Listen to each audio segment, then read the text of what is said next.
Magandang umaga po, Aling Celia. Namimigay po ngayon ng face mask ang barangay. Heto po ang sa inyo, oh. Naku, maraming salamat kagawad ha.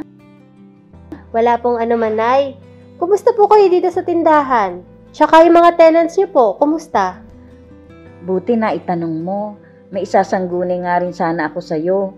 Naalala mo ba yung nabanggit ko sa'yo na tenant ko na minamaltrato ng asawa niya?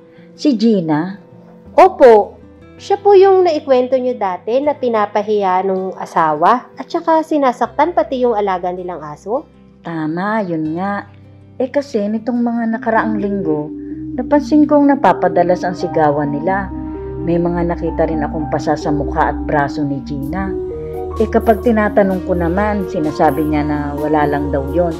Pero nung minsan, nung binigay ko yung bill nila ng kuryente, abay nakita ko mismo na tinulak siya ng malakas ng kanyang asawa. Kaya di ako mapalagay. Ano ba dapat kong gawin? Naku, Nay, nakakabahala na nga po yan, ha? Yan po ang tinatawag nating physical violence na nakasaad sa Republic Act 9262. Ito po yung Anti-Violence Against Women and Their Children Act o VAUSI Law.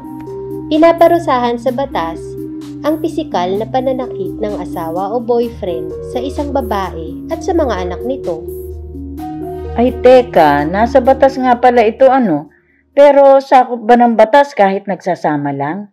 Kasi ang alam ko hindi naman kasal itong si Gina at Edgar. Opo, Aling Celia.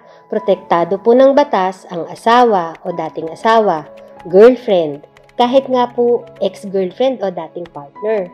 Protektado din po ng batas ang mga anak ng babae. Pero teka, pwede rin ba kung pareho silang babae? Opo, Nay. Kung babae rin po ang karelasyon, maaari rin pong magsampa ng kaso laban dito. Basta po, babae yung biktima. Aba, ngayon ko lang nalaman yan ah. Pero Nay, mabalik tayo. Ano na nga po ba yung kalagayan ni Gina ngayon? Baka po kasi kailangan ng aksyonan ng barangay. Kaninang umaga kinumusta ko kasi mugto ang mata. Pero ayaw namang magsabi kung ano talaga ang nangyayari. Ang sagot lang niya sa akin problemang mag-asawa lang po. Naku, yan nga po ang kalimitang dahilan kung bakit hindi nagsusumbong ang mga biktima ng violence against women o VAW. Tingin kasi ng marami, dapat tinitiis na lang ang karahasan kasi parte naman yun ng buhay mag-asawa. Pero hindi naman po dapat ganun. Paglabag yun sa karapatang pantao ng mga kababaihan. At ang VAW ay kasong kriminal.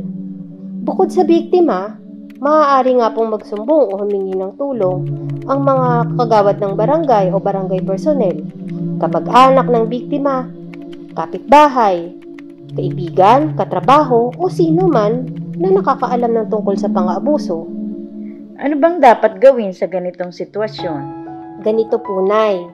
Maaari po siyang pumunta sa amin sa Barangay VAW Desk para humingi ng tulong.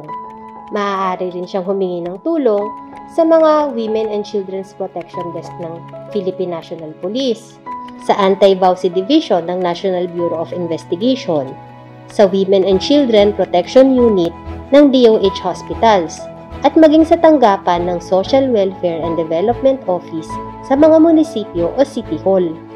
Marami naman palang pwedeng lapitan. Sige kagawad, susubukan kong kumbinsihin si Gina na mag-report. Sige po, Aling Celia. May tao naman po palagi sa aming opisina sa barangay.